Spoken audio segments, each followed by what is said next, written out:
আমাদের শুরু করতে যাচ্ছি বাংলা বিশ্বভিত্তিক প্রশিক্ষণের পঞ্চম দিনে কৃতি বিতর্ক প্রতিযোগিতা বাংলা পাঠদানে প্রযুক্তির ব্যবহারে অন্যতম কার্যকর পন্থা। আমাদের আজকের বিতর্কের বিষয় হচ্ছে বাংলা পাঠদানে প্রযুক্তির ব্যবহারে অন্যতম কার্যকর পন্থা। আমাদের এখানে দুটি দল বিতর্কে অংশগ্রহণ করবে, পক্ষে এবং বিপক্ষে। পক্ষে দলে রয়েছে জনাব প্রথম বক্তা থেকে প্রথম বক্তা। আচ্ছা, সবাই প্রত্যেক দলের বক্তা তার নিজের পরিচয় দিবে। আমরা তাদের কাছে নিজেদের পরিচয়টা জেনে নেব। আমি প্রথমে আমরা পরিচয় পর্যন্ত জেনে নিই, এরপরে আমরা নিয়মাবলী বলে দেব।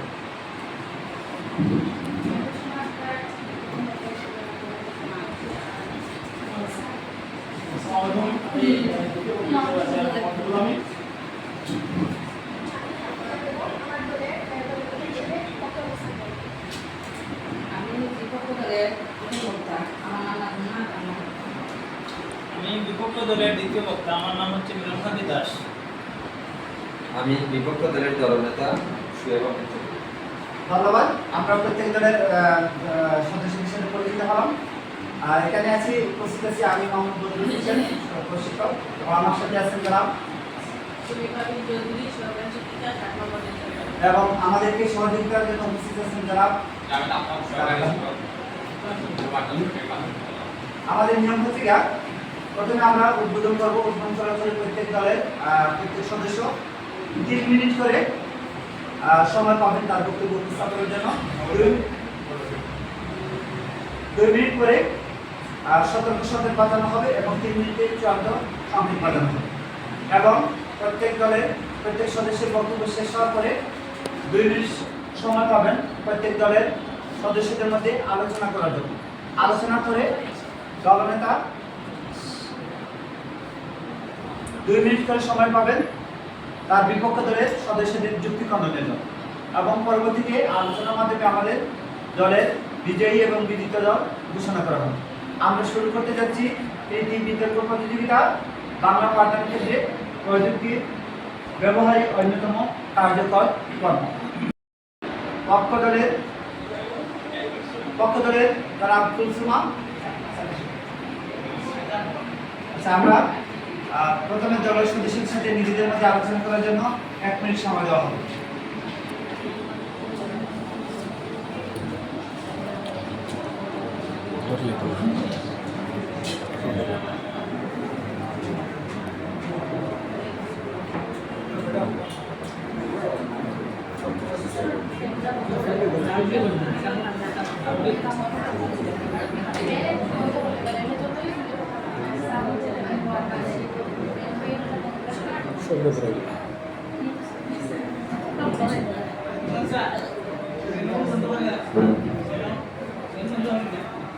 এটা কাপড়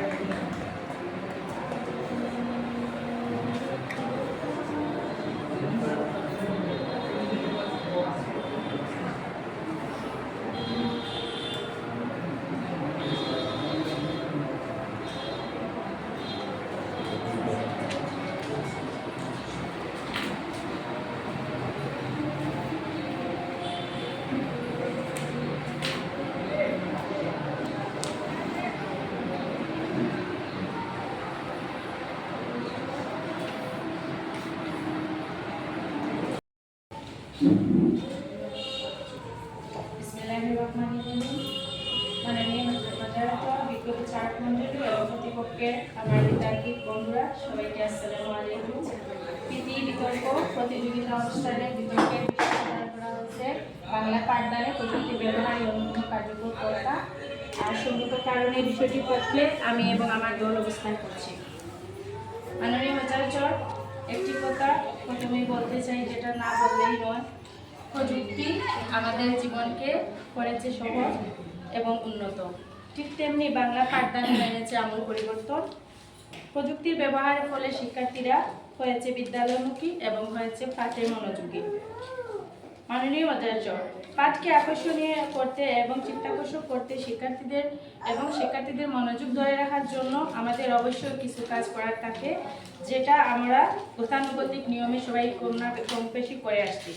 কিন্তু দেখা যাচ্ছে এই বিষয়গুলা পাঠমুখী করার জন্য শিক্ষার্থীদের জন্য অনেক সময় সাপেক্ষ ব্যাপার হয়ে যায়, যে কিছু উপকরণ ছিল আছে যেমন পোস্টার, কাগজ, এবং এগুলো খুব তাড়াতাড়ি নষ্ট হয়ে যায়। মাননীয় মডারেটর, ভাষা দক্ষতা অর্জনের জন্য বাংলা পাঠদানের মাধ্যমে একজন শিক্ষার্থীর জীবনের প্রথম সূচনা ঘটে। আর এই সূচনা লগ্নে কিন্তু আমরা বাংলা পাঠদান করে থাকি। আর বাংলা পাঠদানের একটা বড় বিষয় হচ্ছে প্রথমেই শিক্ষার্থীরা ভালোভাবে বুঝবে, শিখবে এবং অর্জিত ফলাফল অর্জন করবে। কিন্তু একটি পাঠকে মনোযোগী করে রাখতে একটু শিক্ষার্থীর মধ্যে আমাদেরকে অনেক পন্থা অবলম্বন করতে হয়। তার মধ্যে আমি মনে করি ডিজিটাল শিক্ষা প্রযুক্তি ব্যবহার করা একটি অন্যতম পন্থা। প্রযুক্তি ব্যবহারের ফলে শিক্ষার্থীরা বিদ্যালয়ে পাঠদান করতে অনেক আনন্দ পায় এবং চিত্তাকর্ষকভাবে তারা পাঠদান করতে আগ্রহী হয়। ডিজিটাল শিক্ষা উপকরণ অনেক দৃষ্টিনন্দন এবং চিত্তাকর্ষক হয় বলে শিক্ষার্থীরা শিখতে পছন্দ করে, খেলতে পছন্দ করে এবং খেলার পাশাপাশি তাদের কাছ থেকে আমাদের যে শিক্ষণ ফল সেটা অর্জন করতে আমরা অনেক উপকারী ভূমিকা রাখে।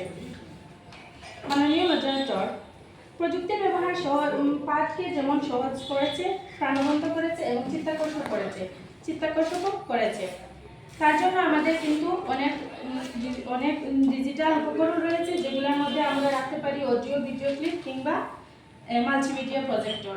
আমাদের ক্লাসের ভিতরে যে জায়গা, যে সংখ্যক আছে সে জায়গার ভিতরে দেখা যায় অনেক শিক্ষার্থী বসে থাকে, যারা পিছনে বসে থাকে তারা আসলে কিছু শুনতেও পারে না, দেখতেও পারে না। তাদের জন্য মাল্টিমিডিয়া প্রজেক্টর ব্যবহার করে যদি আমরা বাংলা পাঠদানের সময় দেখাতে পারি তাহলে মনে হয় যে সেটা আরও বেশি ফলপ্রসূ হয় এবং শিক্ষার্থীরা তাদের কাঙ্ক্ষিত লক্ষ্যে পৌঁছাতে পারে, যার ফলে শিক্ষণ চাহিদা অর্জিত হয় এবং একসাথে অনেক শিক্ষার্থী একসাথে মনোযোগী হয় এবং তাদের আকর্ষণটা বাড়ে, পাশাপাশি শিক্ষার্থীদের একটা একঘেয়েমিতা দূর হয়। মাননীয় মডারেটর, বর্তমান সময়ের সাথে তাল মিলিয়ে চলার জন্য বিশ্বে সমাদৃত প্রতিটি বাংলা পাঠদানে প্রযুক্তির ব্যবহার অন্যতম। সেই সাথে আমি বলবো ডিজিটাল ভিডিও ক্লিপ ব্যবহার করে পাঠকে আকর্ষণীয় করে তুলতে চিত্তাকর্ষক ভূমিকা রাখে, পাঠকে আরো আনন্দময় করে দেয়।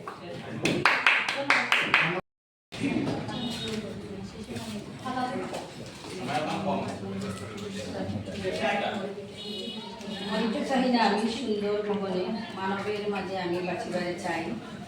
এই সূর্য করে এই অবিস্মৃত কারণে জীবন হৃদয়ের মাঝে যদি স্থান পায়। মাননীয় মডারেটর, বিজ্ঞ বিচারক মণ্ডলী ও আমার প্রতিপক্ষ দল, উপস্থিত দর্শক সহকর্মী, আমার পক্ষের থেকে জানাই আন্তরিক শুভেচ্ছা অভিনন্দন। আমাদের আজকের বিষয় হচ্ছে বাংলা পাঠদানে প্রযুক্তি ব্যবহারের অন্যতম কার্যকর পন্থা সংগত কারণে এই বিপক্ষে আমার অবস্থান।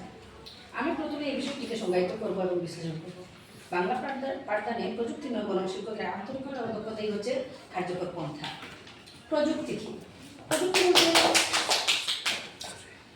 বলতে কোনো একটি প্রজাতি বিভিন্ন যন্ত্র এবং প্রাকৃতিক উপাদান প্রয়োগে ব্যবহারিক জ্ঞানকে বোঝায়। নিজের প্রাকৃতিক পরিবেশের সাথে প্রজাতিকে কেমন খাপ খাওয়াতে পারছে এবং তাকে কিভাবে ব্যবহার করছে। সুপ্রিয় কর্তৃপক্ষ, আমি প্রযুক্তির দিকগুলো তুলে ধরলেই আপনারা বুঝতে পারবেন প্রযুক্তির ব্যবহার কার্যকর পন্থা নয় বরং সর্বনাশা পন্থা। এক, শিশু এবং যুব সমাজ খারাপ হয়ে যাচ্ছে, বিভিন্ন খারাপ ভিডিও দেখে খারাপ ভিডিও করছে, টিকটক লাইকে রিলস করে সময় নষ্ট করছে। এর মাধ্যমে টাইম বাড়ছে, শিশুরা অলস হয়ে যাচ্ছে, বিভিন্ন গেম খেলছে, অর্থ অপচয় করছে, কম্পিউটারে ভাইরাস ছড়াচ্ছে। এর প্রতি আসক্ত হয়ে লেখাপড়ায় অমনোযোগী হচ্ছে, অনেকক্ষণ কম্পিউটারের দিকে তাকিয়ে তাকিয়ে চোখের নষ্ট করছে। তাই অযথা বিতর্কে না ঘুরিয়ে নিশ্চয়ই আমার সাথে আপনারা একমত পোষণ করবেন কোনো সময় আছে। আমাদের প্রথম বক্তা বিপক্ষ দলের কোচমাটা বললেন ডিজিটাল শিক্ষা প্রযুক্তির কথা। মায়ের মুখে প্রথম আমরা কি বলি শিখি? আমরা কি প্রযুক্তির মাধ্যমে মা ডাক শিখি? তাহলে মা ডাকটা আমরা কীভাবে শিখি? মোদি এই বর্ণটা কি আমরা প্রযুক্তির মাধ্যমে শিখলাম? বিপক্ষ দলের কাছে প্রশ্ন রইল। বাংলাদেশ গ্রাম প্রধান দেশ, এখানে 85% লোক গ্রামে বাস করে।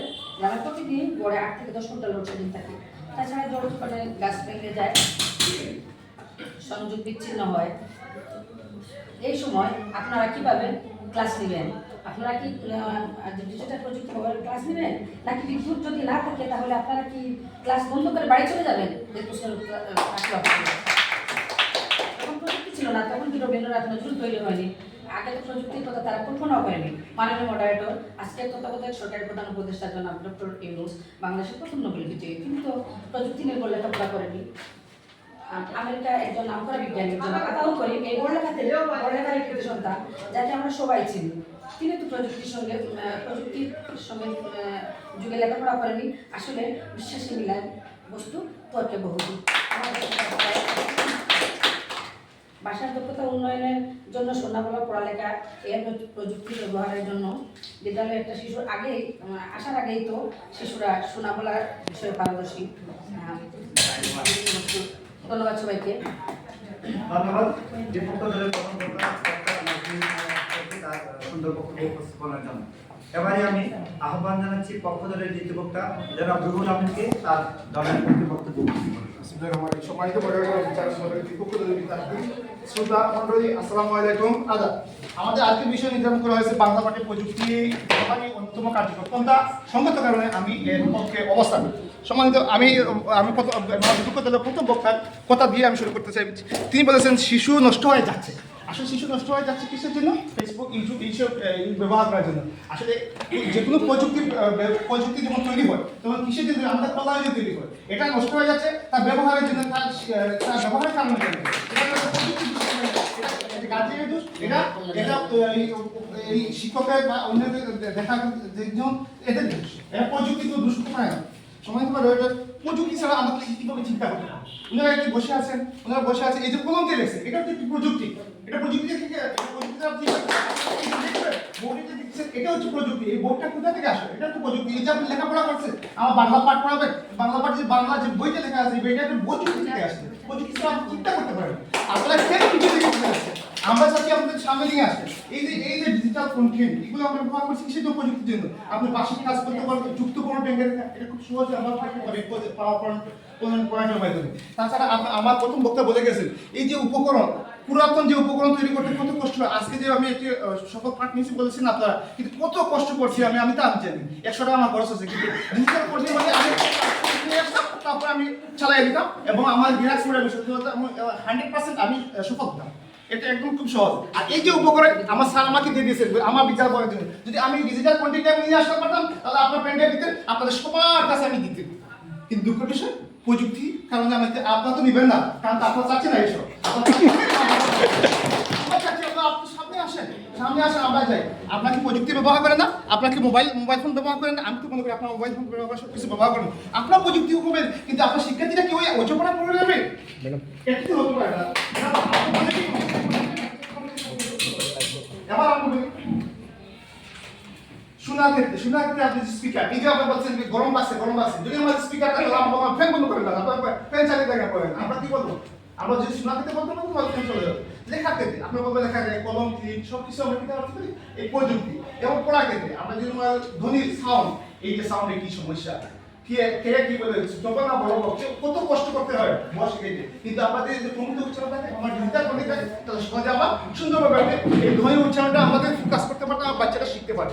তারপর কবিতা আবৃত্তিতে কি সমস্যা হয়েছে আপনারা দেখতে পেয়েছেন। আমার বিতর্ক এই যে বলেছে কবিতা আবৃত্তি করতে পারে, কেন করতে পারে? দুর্বলতা আছে, আমি নিজে করতে পারি। যদি আমার ডিজিটাল কন্টেন্ট থাকে তাহলে আমি কবিতা সবাই হাত তালি দিতে পারবো। ঠিক আছে। এরপরে যে প্রযুক্তির মাধ্যমে কঠিন জিনিসকে, বিমূর্ত জিনিসকে আপনি সহজভাবে উপস্থাপন করতে পারেন। মনে করেন একটা আমি আম দেখতে কেমন এমন বলতে পারি। যদি আমি আম ডিজিটাল দেখে এখানে আম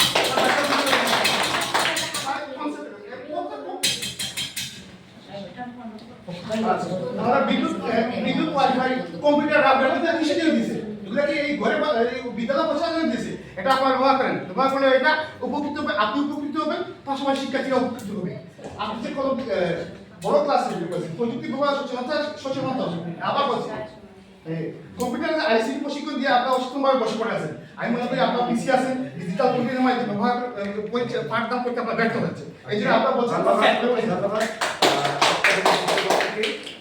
তার বক্তব্য উপস্থাপনের জন্য।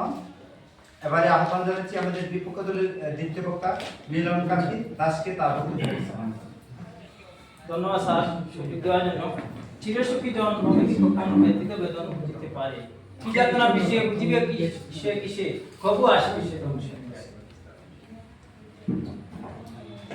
সম্মানিত মডারেটর, বিজ্ঞ বিচারক মণ্ডলী, আমার বিপক্ষ দলের বন্ধুরা, সঙ্গত কারণে আপনাদের বিপক্ষে আমাদের অবস্থান।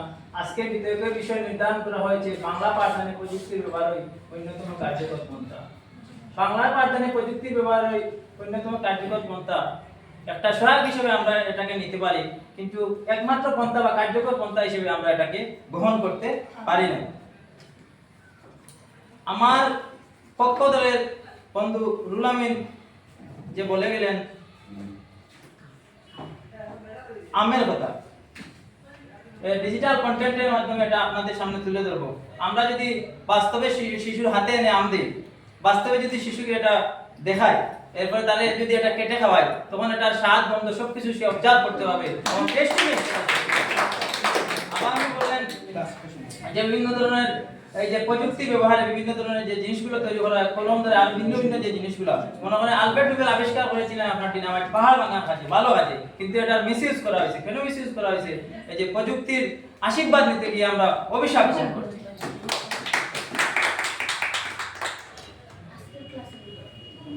মনে করেন বার্ষিক কাজের অংশ হিসেবে আমরা যদি বলি, এখান থেকে যদি আমরা শব্দার্থ নেই, বাক্য নেই, প্রশ্ন উত্তর নেই, বিপরীত শব্দ নেই, শূন্যস্থান পূরণ নেই, বাংলা মনে করেন বাংলাদেশের প্রকৃতি নিয়ে আমি একটা পাঠ নিব, সেখানে আমার ডিজিটাল কন্টেন্ট বা প্রযুক্তির কোনো প্রয়োজনই পড়ে না। এখানে বাংলাদেশের প্রকৃতি আমি যে শিশুকে আমি বাইরে যদি বের করে নিয়ে যাই, তাইলে গাছপালা, নদী নালা, অনেক কিছুর ছবি আমি প্রদর্শন করতে পারি।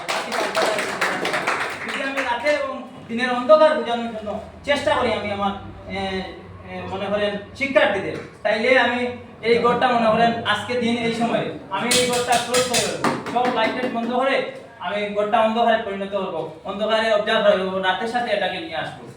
তারপরে আমি দিন আমি রুম থেকে বাইরে নিয়ে যাবো, তাইলে দিনের আলোগুলো সে দেখতে পাবে। দিন এবং রাতের আমি পার্থক্য করতে হবে। এরপরে বাংলা ভাষার পঞ্চপাণ্ডব মনে করেন বুদ্ধদেব বসু, জীবনানন্দ দাশ, সুধীন্দ্রনাথ দত্ত, বিষ্ণুদেব, অমিয় চক্রবর্তী, যদি এই ডিজিটাল কন্টেন্টের মাধ্যমে প্রযুক্তির ব্যবহারের মাধ্যমে যদি আজকের যে পর্যায়ে আছে, তাইলে ওই পঞ্চপাণ্ডব থাকতো না। যদি ক্রিকেটে বর্তমানে 5 জন পঞ্চপাণ্ডব আছে, এরা আস্তে আস্তে ধীরে ধীরে নেমে যাচ্ছে, কিন্তু সাহিত্যে তো এখনো পর্যন্ত কোনো পঞ্চপাণ্ডবের জন্ম দেখলাম না। এদের প্রযুক্তির সাথে ছিল না, প্রযুক্তির পূর্বে এরা ছিল। তারপরে আমাদের এখানে আছে, আজকে আমরা 4 জন শিক্ষকের পাঠদান দিলাম, যেখানে অত্যন্ত সফল ও ফলপ্রসূ ক্লাস হয়েছে। আমি মনে করি teacher is the best method. এখন teacher face to face class নিয়ে অ্যাক্টিভ থেকে তার স্টুডেন্টকে তার প্রতি আকৃষ্ট করে একটা ভালো পাঠ বা সুন্দর পাঠ উপস্থাপন করতে পারে। বার্ষিক কাজের অংশ হিসেবে যেখানে ইউটিউব আছে, সেগুলোকে আমরা বাস্তবে প্রয়োগ করে, ফেস টু ফেস প্রয়োগ করে, প্রযুক্তির আশীর্বাদ ছাড়া আজকের যে ক্লাস হয়েছে এটার সাথে যদি আমার ক্লাসের অ্যাডজাস্ট করি, তাহলে প্রযুক্তির আশীর্বাদ আমি এটা নিতে পারি না।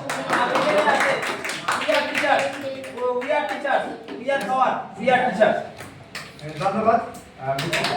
একটা জিনিস খেয়াল করি, আমরা সময়টা খেয়াল করবো যে আমরা প্রথম দিকে 2 মিনিটে যাওয়ার পরে আমাদের সতর্ক সংকেত দেওয়া হবে এবং 3 মিনিটের পরে চূড়ান্ত সংকেত দেওয়া হবে। আমরা এই সময়ের ভিতরেই আমরা শেষ করার চেষ্টা করবো। ধন্যবাদ বিপক্ষ দলের দ্বিতীয় বক্তা তার সুন্দর বক্তব্য উপস্থাপনের জন্য। আমাদের বিতর্কের বিষয়টা হচ্ছে গিয়া বাংলা পাঠদানে প্রযুক্তির ব্যবহারই অন্যতম কার্যকর পন্থা। আপনাদের তথ্য এবং যে আইডেন্টিফিকেশন বা এটা যদি বিশেষায়িত করা, এই দুটো বিষয়ের প্রতি আপনারা খেয়াল রেখে আপনাদের বক্তব্য উপস্থাপন করবেন। এবারে আমি আহ্বান জানাচ্ছি পক্ষ দলের জননেতা হাফিজা আক্তার বেগম, হাফিজা বেগমকে তার দলের পক্ষে বক্তব্য উপস্থাপনের জন্য। ধন্যবাদ মাননীয় মডারেটর, ধন্যবাদ মাননীয় সভাপতি, ধন্যবাদ আমার বিপক্ষের বন্ধুগণ এবং সকল বিচারক মণ্ডলীকে। আমি শুরু করব আমার বক্তব্য। আমি প্রথমে আমার প্রতিপক্ষ বন্ধুর একটা বক্তব্যের উপর ভিত্তি করে আমার বক্তব্য। উনি বলেছেন যে তথ্য প্রযুক্তি যখন ছিল না তখন কি রবীন্দ্রনাথ কাজী নজরুল ইসলামের জন্ম হয়নি। তাহলে আমরা শুনি রবীন্দ্রনাথ সে সম্পর্কে কি বলেছেন। রবীন্দ্রনাথ তার একটি লেখা একটা প্রবন্ধে বলেছেন, বাল্যকাল হইতে আমাদের শিক্ষার সহিত আনন্দ নাই, আমরা যাহা কিছুই নিতান্ত আবশ্যক তাহাই কেবল কণ্ঠস্থ করি এবং আনন্দহীন এই শিক্ষায় আমাদের কাজ চলে মাত্র, কিন্তু মনের কোনো বিকাশ হয় না। আমরা জানি হাওয়া খাইলে পেট ভরে না, কিন্তু আহারকে হজম করানোর জন্য অবশ্যই আমাদের হাওয়া খাওয়ানো প্রয়োজন। ঠিক সেরকম তথ্য প্রযুক্তি দিয়ে আমাদের শিক্ষার পেট ভরবে না, ঠিক শিক্ষার পূর্ণতা পাবে না, কিন্তু আমরা যখন অন্য পাঠ্যপুস্তকের পড়া পড়বো তা হজম করার জন্য অবশ্যই আনন্দঘন তথ্য প্রযুক্তির ক্লাস প্রয়োজন। মাননীয় মডারেটর, আমি এখন একটি ইংরেজ কবি উইলিয়াম ব্লেক 1789 সালে একটি কবিতা রচনা করেছেন। তার কবিতাটির নাম হচ্ছে দ্য স্কুল বয়। এই কবিতায় 2-3টা লাইন আমি পড়ে শোনাবো। প্রথম লাইন হচ্ছে but go to school in a summer morn oh it drives all the joy away the little one spend the day in sighing and dismay. অর্থাৎ এই কবিতাটি এই লাইন দুটির অর্থ হচ্ছে যে ছোট ছোট শিশুরা তাদের জীবনে একটা গুরুত্বপূর্ণ সময় নষ্ট করে স্কুলে যাইতে, কিন্তু তারা মন থেকে চায় না স্কুলে যাইতে, তাদের একঘেয়েমি কাজ করে। কেন? কারণ তারা আসার সময় অনেক কিছু বাড়িতে রেখে আসে, প্রকৃতি, গাছপালা, নদী-নালা, খাল ইত্যাদি। এখন প্রশ্ন হইতে পারে তাহলে এখানে তো প্রযুক্তির কথা বলিনি। আমরা বলি যদি আমরা একটা ডিজিটাল ক্লাসের মাধ্যমে তারা যে জিনিসগুলো মিস করছে সেগুলো যদি প্রদর্শন করতে পারতাম তাহলে ক্লাসটাতে তাদের আমার প্রতিপক্ষ বক্তা বলেছিলেন যে পঞ্চপাণ্ডবদের কথা বলেছেন, বাংলা সাহিত্যের অনেক খ্যাতিমান কবিদের কথা বলেছেন যে তারা তো তথ্য প্রযুক্তির যুগে ছিলেন না। আমরা সকলেই জানি যে বাংলা সাহিত্যের প্রথম এবং প্রধান নিদর্শন ছিল চর্যাপদ। আমরা সকলে এটাও জানি যে চর্যাপদ যখন আবিষ্কৃত হয় কয়েকটা পাতা ছিঁড়া পাওয়া গিয়েছিল, কারণ কি তখন সংরক্ষণের মতো ডিজিটাল কোনো প্রযুক্তি ছিল না। আমার প্রতিপক্ষ বক্তব্য দিয়েছিলেন যে ডক্টর মোহাম্মদ ইউনূস, উনি তো একজন খ্যাতিমান ব্যক্তি কিন্তু ডিজিটাল প্রযুক্তির সময় নয়। আমরা জানি উনি অ্যানালগ যুগে, কিন্তু বর্তমানে তার প্রতিটি ভাষণে প্রায় বলেন যে আমাদের একমাত্র অঙ্গীকার ডিজিটাল এবং আধুনিক বাংলাদেশ গড়ে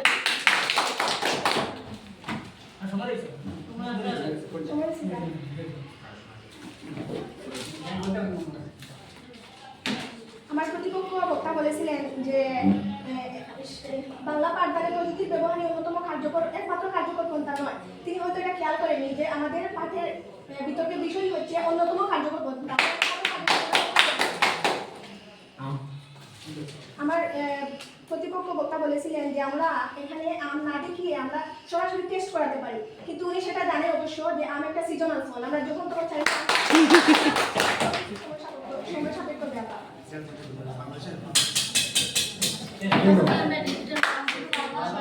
ভক্তদের জনতাকে তারপরে আহ্বান জানাচ্ছি আমাদের আজকের বিতর্কের সর্বশেষ বক্তা, বিতর্কের প্রথম অংশের সর্বশেষ বক্তা বিপক্ষ দলের জননেতা জনাব শিরোভ আহমেদ চৌধুরীকে।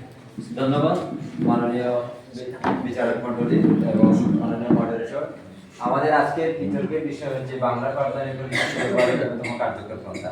আমার বিপক্ষ দলের বক্তাগণ খুব সুন্দর সুন্দর ভাষায় প্রযুক্তি সম্পর্কে বলে যাচ্ছেন। আমি আজকের দিনটার কথা বলবো। আমরা যেখানে এসে আজকে আমরা শিক্ষানোর কার্যক্রম পরিচালিত হচ্ছে, বাংলা প্রশিক্ষণ দিচ্ছি। আজকের কোথায় ধরেন আমাদের কম্পিউটারটি নষ্ট হয়ে গেছে সকাল থেকে। বিপক্ষের বিজ্ঞ বন্ধুরা একটু বাবু সকাল থেকে কম্পিউটারটি নষ্ট, আমাদের কি বাংলা পাঠ্য কার্যক্রম বন্ধ ছিল?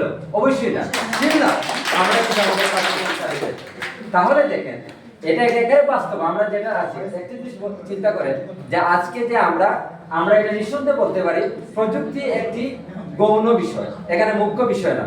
আপনার সন্তান আজকে বাসা থেকে মা ডাক শুনলো, আমার সন্তান মা ডাক শুনলো, সেটা কি কোনো প্রযুক্তির কারণে নয়। সে অবশ্যই সেই তার পারিবারিক চর্চার উপর, পারিবারিক শিক্ষার উপর কারণে সেটা মা বাবা ভাই বোন আশেপাশের প্রাকৃতিক পরিবেশের কথা সম্পর্কে শিখছে, সেটা কোনো প্রযুক্তি প্রয়োজন হচ্ছে না। আর প্রযুক্তি যদি এতই আমাদের জন্য নিবেদিত হতো তাহলে দেখেন বেশি দিন আগের কথা নয়, কোভিডের সময়, করোনাকালীন সময় সরকার কি করেছে? অনলাইনে শিক্ষার ব্যবস্থা করেছে। কিন্তু এখন জরিপে দেখা গেছে যে অনলাইন শিক্ষার পরেও দেখা গেছে যে আমাদের শিক্ষা কার্যক্রম অনেকটা পিছিয়ে গেছে। আবার আমরা যে শিক্ষার দিকে এগিয়ে নিয়ে গেছিলাম সেই সুরে আজকে শিক্ষণ ঘাটতি দেখা যাচ্ছে। কারণ কি? তাহলে প্রযুক্তি নাই। প্রযুক্তি হচ্ছে এখানে গৌণ বিষয়, মুখ্য বিষয় হচ্ছে শিক্ষকের দক্ষতা, শিক্ষকের আন্তরিকতা, শিক্ষকের পারদর্শিতা। আপনারা, আমি যদি বলি প্রযুক্তির মাধ্যমে আমি একজন শিক্ষার্থীকে সাঁতার শেখাবো, তাকে যদি আমি দেখাই এই সাঁতার এইভাবে শেখাবো, কিন্তু তাকে কোনোদিন পুকুরে নামানো না, তাকে কোনোদিন সেই সাঁতার শিখতে পারবে না।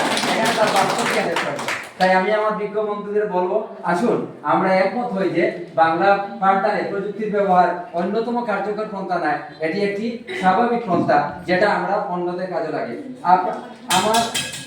আমাদের আরেকটি বিষয়, আমরা যদি একটি তথ্যকতার দিকে যাই, আপনারা দেখবেন আমাদের শ্রেণীকক্ষের শিক্ষার্থীরা 73% শিক্ষার্থীরা কিন্তু অনুশীলনীর মাধ্যমে শিখে।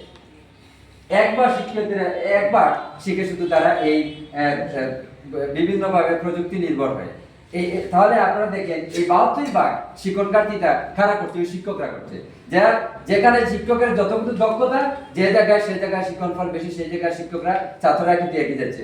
আমি আমার সম্মানিত বিপক্ষ দলের বন্ধুকে বলবো যে আপনারা যদি আমি শিখেছি, আমাদের দেখেন 90 দশকের আগের কথা, যে শিক্ষকরা কোনো প্রযুক্তির সাথে পরিচয় ছিলেন না, যারা তাল পাতায় দিয়ে লিখতো, তাদের হাতের লেখা দেখেন। আর আজকে আমরা প্রযুক্তি নির্ভর রয়েছে, আমাদের হাতের লেখা দেখেন, তাহলে বুঝতে পারবেন আপনারা দেখেন আপনারা আমার সন্তানকে আপনি মোবাইল ফোন দিচ্ছেন, বিভিন্ন প্রযুক্তি দিচ্ছেন, তাহলে দেখেন আপনার সন্তান 12 যোগ করলে বলতে পারে না, কিন্তু এই 90 দশকের আগের শিক্ষক কিন্তু ঠিকই তাড়াতাড়ি বলতে পারে, যেখানে প্রযুক্তির অভাব এখন রাজনীতি বলতে পারে। তাই আমি নিঃসন্দেহে বলতে পারি যে আমাদের আজকে বাংলা পাঠদানে প্রযুক্তির ব্যবহার একটি স্বাভাবিক পন্থা, এখানে বলবো না।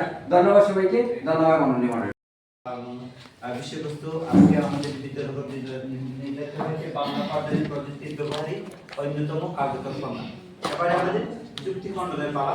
যুক্তি খণ্ডনের জন্য প্রত্যেক দলের সদস্যদেরকে প্রাথমিক আলোচনার জন্য আমাদের 3 মিনিট সময় দেওয়া হলো। 3 মিনিট সময় দেওয়া হলো আপনাদের দলের মধ্যে আলোচনা করার জন্য। 3 মিনিট সময় শেষ হলে আমাদের দলনেতা নিজেদের মধ্যে যুক্তি খণ্ডনের জন্য তার বক্তব্য উপস্থাপন করবে। শেষ হয়ে গেল। সম্মানিত শ্রোতাবৃন্দ এবং আমাদের আজকে প্রশিক্ষণার্থী সবাই, আমাদের বিতর্কের দল, সবাই আমাদের যুক্তি খণ্ডনের পালা। যুক্তি খণ্ডনের প্রথমে আসবে পক্ষদলের দলনেতা জনাব হাফিজা বেগম। জনাব হাফিজা বেগমকে তার দলের যুক্তি খণ্ডনের জন্য অনুরোধ জানাচ্ছি।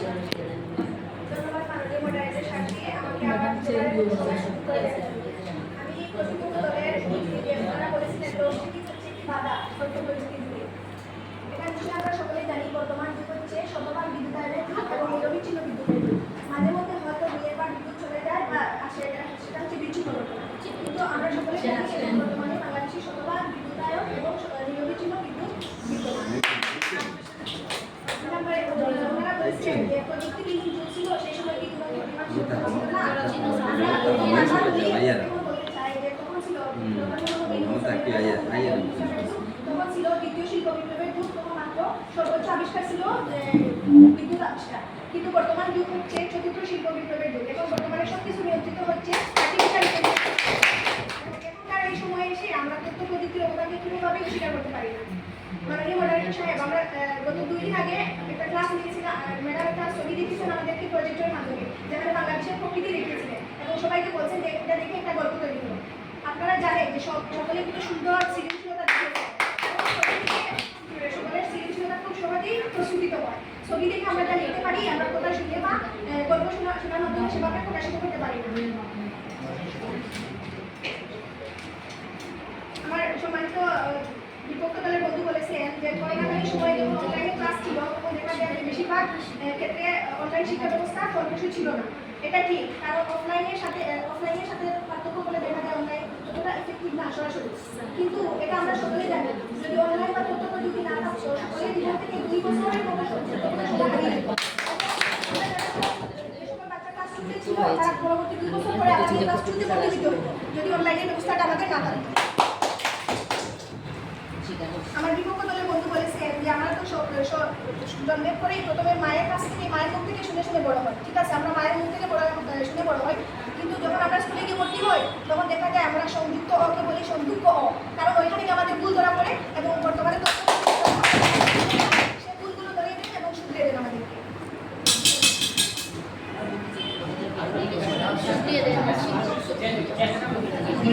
ধন্যবাদ জনাব হাফিজা বেগমকে তার সুন্দরভাবে যুক্তি খণ্ডনের জন্য। সবাই আমাদের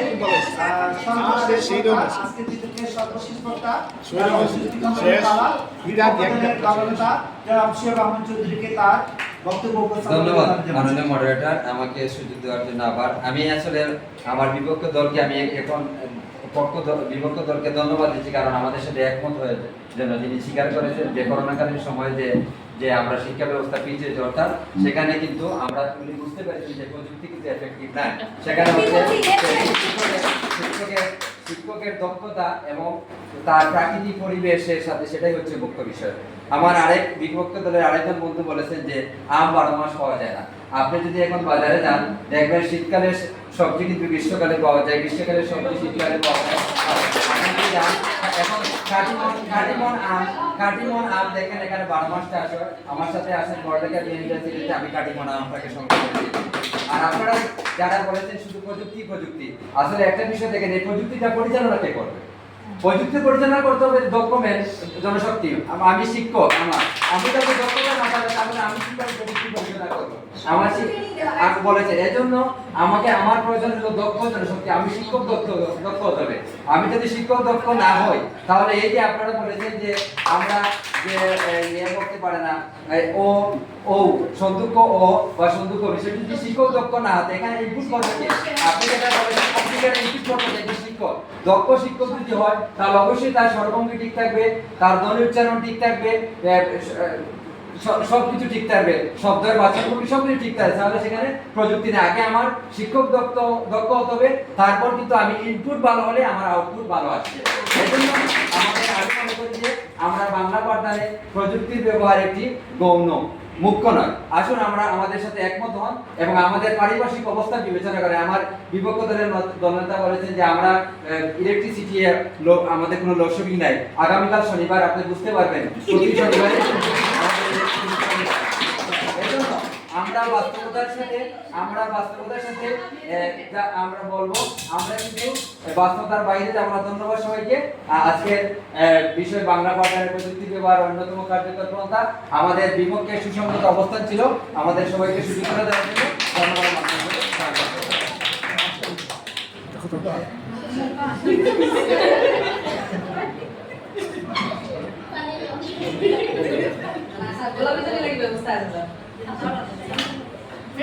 সদস্যরা আছে তাদের বক্তব্য উঠে আসছে আমাদের যে উপকরণ সংরক্ষণের সদস্যরা কথা বলতে করেছিলেন যে না হলে আমাদের যে উপকরণ সংরক্ষণ সম্ভব হয় না এবং তথ্য প্রযুক্তির ব্যবহারের মাধ্যমে আমরা আকর্ষণীয় পাঠদান উপস্থাপন করতে পারি এবং শিক্ষার্থীদের অভিজ্ঞ করে তোলা যায় এবং তাদেরকে সহজে আমরা যে আমাদের বিভিন্ন উপকরণগুলো অডিও এবং ভিজুয়ালের মাধ্যমে উপকরণ প্রদর্শন করতে পারি। দ্বিতীয় বক্তা তার বক্তব্য বলেছিলেন যে প্রযুক্তির অপব্যবহারটা আমাদের যে ব্যবহার যেটা হচ্ছে সেটা আমাদের ব্যবহারিক কারণে প্রযুক্তিটা আমাদের অপব্যবহার হচ্ছে, কিন্তু প্রযুক্তির যে মূল আবিষ্কার বা প্রযুক্তির যে মূল বিষয়বস্তু সেটা কিন্তু আমাদের কলমাধ্যমে ব্যবহৃত হয়। যেমন প্রযুক্তির কারণে আমরা বর্তমানে বই, বোর্ড সব কিছু বা কলম খাতা এগুলো আমাদের বর্তমান যে শিক্ষা উপকরণ সবগুলো হচ্ছে প্রযুক্তির কল্যাণে পাওয়া যায়। তাছাড়া তিনি আরেকটা বিষয় বলেছিলেন যে আমাদের বিমূর্ত বিষয়গুলোকে আমাদের প্রযুক্তির মাধ্যমে বাস্তবভাবে আমরা উপস্থাপন করতে পারি। তৃতীয় বক্তা তার বক্তব্য বলেছিলেন যে আনন্দঘন ক্লাসের জন্য আমাদের প্রযুক্তি ব্যবহার করতে পারি, যেটা আমাদের শিশুরা অনেক সময় একঘেয়েমির জন্য বিদ্যালয়ে আসতে চায় না, বর্তমানে প্রযুক্তির ব্যবহারটাকে স্কুলমুখী করেছে এবং তারা আনন্দঘন পরিবেশে তাদের ক্লাস নিতে পারে।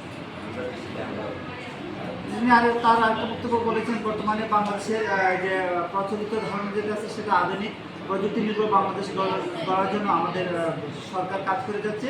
তিনি তার যুক্তি খণ্ডনে বলেছেন বাংলাদেশ বর্তমানে শতভাগ বিদ্যুতায়িত, যার জন্য প্রযুক্তির ব্যবহার আমাদের জন্য সহজলভ্য এবং দ্বিতীয় শিল্প বিপ্লবের ক্ষেত্রে আমাদের যে আবিষ্কার যেগুলো ছিল পরবর্তীতে আমার বর্তমান সময়ে চতুর্থ শিল্প বিপ্লবের ক্ষেত্রে আমাদের প্রযুক্তি সবার কাছে খুব ভালো হয়ে চলে আসছে এবং আধুনিক প্রযুক্তির ব্যবহারের মাধ্যমে আমরা ফলপ্রসূ পাঠদান করা আমাদের পক্ষে সম্ভব।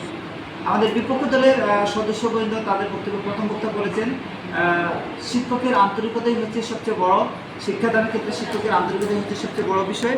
আমাদের প্রযুক্তির যে ব্যবহার বর্তমান সময় দেখা যাচ্ছে যে প্রযুক্তির অপব্যবহার সঠিক ব্যবহারের চেয়ে অপব্যবহারের মাত্রাই বেশি এবং অপব্যবহার বলে আমাদের যুব সমাজ এবং তরুণ যে সমাজেরা অবক্ষয়ের দিকে ধাবিত হচ্ছে।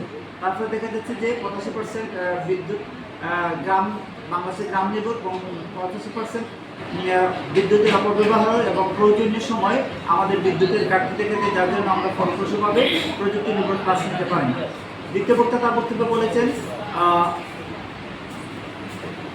আমরা যদি বাস্তব উপকরণ প্রদর্শন করতে পারি তাহলে শিশুরা যতটুকু আনন্দ লাভ করে প্রযুক্তিতে জিনিসটা দেখা যায় না। প্রযুক্তিতে একটা জিনিস শিশু বা শিক্ষার্থী কোনো উপকরণ দেখে যে তার মনে যে ধারণার সৃষ্টি হয় সেটা কিন্তু সে সহজলভ্যভাবে বা পেতে পারে না। কিন্তু আমরা যদি প্রযুক্তির যে বাস্তবভাবে সেই উপকরণগুলি ব্যবহার করতে পারি তাহলে কিন্তু সহজভাবে তাদেরকে আমি একদম হাতে কলমে উপকরণ ব্যবহার করতে পারি।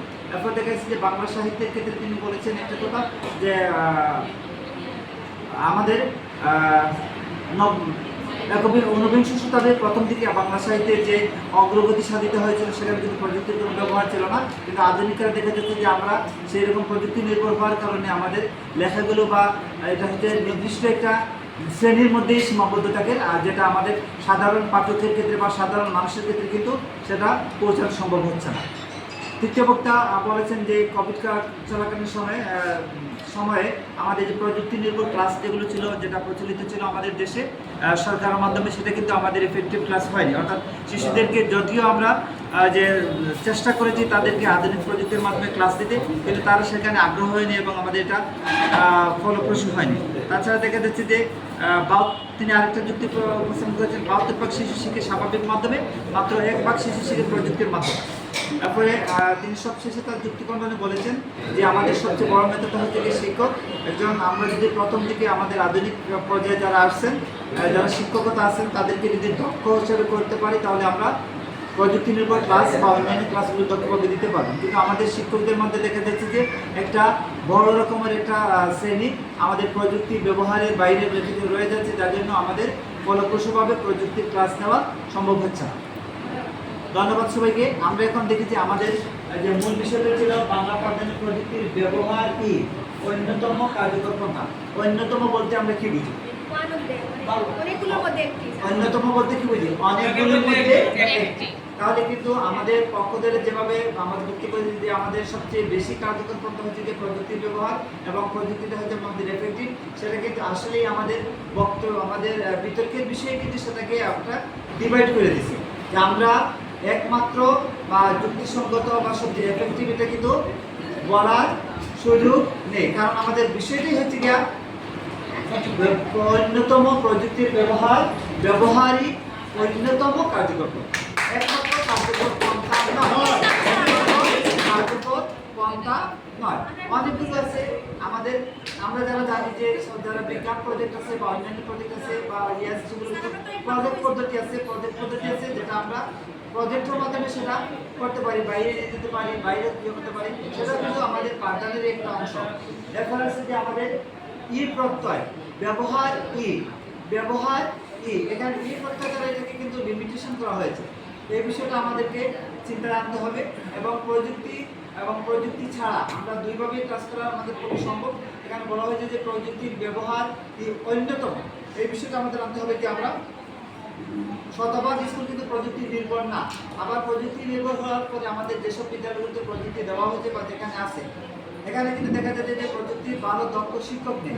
আবার যে শিক্ষক আমাদের বিদ্যালয়ে ছিলেন, আমাদের সঙ্গত কারণে যদি বদলি হয়ে চলে যান, একজন বা দুইজন শিক্ষকের প্রযুক্তির প্রশিক্ষণ দেওয়া হচ্ছে, সে দেওয়ার ফলে কিন্তু আমাদের এই প্রযুক্তির ব্যবহার হচ্ছে আমাদের আর কার্যকর হচ্ছে না। যার জন্য আমাদের বিপক্ষ দলের নেতা যেটা বলেছেন যে আমাদের দক্ষ জনশক্তি, আমাদের শিক্ষকদেরকে দক্ষ এবং সক্ষম করতে হবে যাতে প্রযুক্তির ব্যবহার করা যায় এবং প্রযুক্তির ব্যবহারে যাতে অপব্যবহার না হয়, সুষ্ঠু এবং সুন্দরভাবে প্রযুক্তির ব্যবহারের মাধ্যমে যাতে আমাদের ফলপ্রসূ পাঠদান হয়, সেই ব্যাপারে আমরা সবাই সতর্ক থাকবো এবং আমাদের প্রযুক্তির ব্যবহারে আমরা ইতিবাচক দৃষ্টিভঙ্গি আমরা আমাদের শিক্ষক এবং আমাদের সন্তান যারা আছে তাদের প্রযুক্তির ব্যবহারে ইতিবাচক দিক আমরা তাদের কাছে তুলে ধরবো এবং তাদেরকে আমরা কল্যাণার্থে যাতে ব্যবহার করে সেদিকে আমরা চেষ্টা করবো। ধন্যবাদ আপনাদের সবাইকে। এরপরে আমাদের যে বিতর্ক সম্পর্কে কিছু বলার জন্য এবং ফলাফল ঘোষণার জন্য বিতর্ক প্রতিযোগিতার সমস্ত বিচারক এবং আমাদের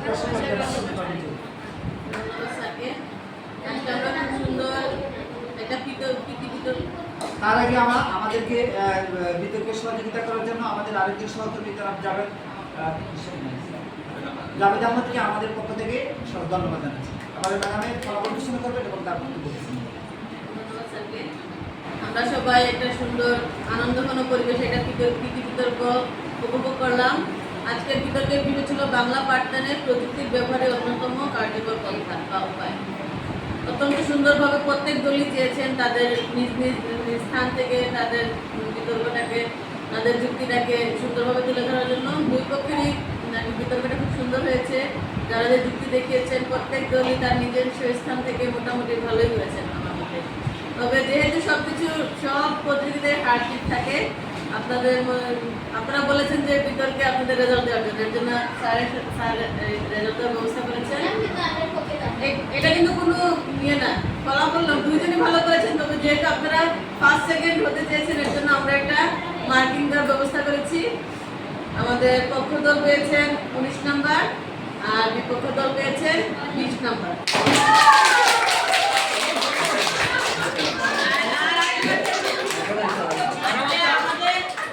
আমাদের বিতর্কে শ্রেষ্ঠ বক্তা হয়েছেন সুয়েজ আহমদ স্যার। ধন্যবাদ সবাইকে। এবং বিতর্কে আমাদের রেজাল্টের সাথে সাথে আমাদের সময় শেষ। এখানে আমাদের খুব পরিশ্রমী ম্যাডাম, এই যে ধন্যবাদ। ফ্রিজে রেখে দেবে সানি স্যার ফরক মিষ্টি স্যার প্রথম আচ্ছা, এটা হচ্ছে কি আমাদের এই যে বিজয়ীদের সবার পক্ষ থেকে শোনায় বিজয়ী দলের জন্য বিজয়ী দলের পুরস্কার, এটা সবাই আমরা পুরস্কারটা আমরা সবাই দেবো। বিজয়ী দলের আগামীকালকে সবাই দিবে, এখন দিবে চল।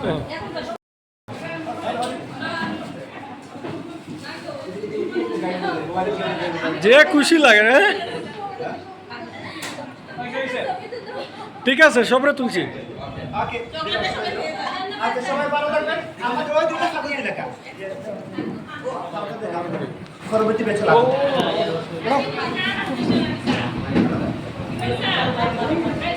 ধরো কা ছাড়াই ওটা একটাকে সানি স্যার ছাড়া